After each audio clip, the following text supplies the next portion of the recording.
Heart pain వచ్చి ఏమి కాదు, పెయిన్ వస్తుందంటే ఆ టైంలో బ్లడ్ సప్లై సడన్ గా కట్ అయిపోవడం వల్ల VTVF వస్తుంది. VTVF అంటే హార్ట్ ఇర్రెగ్యులర్ గా కొట్టుకోవడం. ఒక 200-300 కొట్టేసుకుంటది హార్ట్. ఎప్పుడైతే 200-300 కొట్టుకుందో బ్లడ్ వెళ్ళదు ముందుకి, సో మొత్తం ఆర్గాన్స్ అని చచ్చిపోతాయి. దానివల్ల హార్ట్ కూడా అరెస్ట్ అయిపోతుంది. దాన్ని కార్డియాక్ అరెస్ట్ అంటారు. చెప్తాం కదా, అందరూ చెప్తారు. ఆ కార్డియాక్ అరెస్ట్ VTVF అని వస్తుంది. అది ఒక 1-2% ఉంటుంది. మనం టార్గెట్ చేసే ఆడియన్స్ కూడా 1-2%. అలా సడన్ గా చచ్చిపోయారు 1-2%.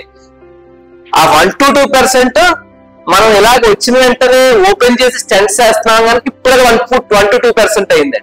ఒకప్పుడు ఒక 10 years బ్యాక్ అది 10%, ఒక 20 years బ్యాక్ అది 20%, ఒక 30 years బ్యాక్ అది 30%, ఒక 40 years బ్యాక్ 40%. అందుకే మీరు పాత టెక్స్ట్ బుక్లు చదివితే medicine 50% of heart attack patients will not come to hospital అని ఉంటుంది.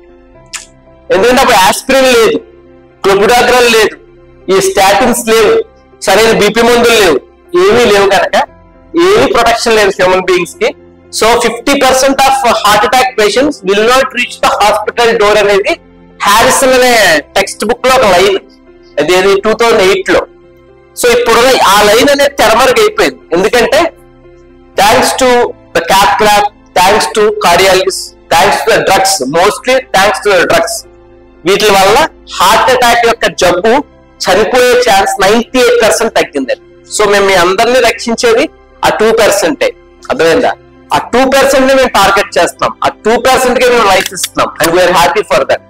అది మా హాస్పిటల్కి వచ్చి కార్డియాక్ అరెస్ట్ అయ్యి CPR చేసుకొని మళ్ళా రివర్స్ చేసి స్టెంట్ వేసి now they are coming for follow.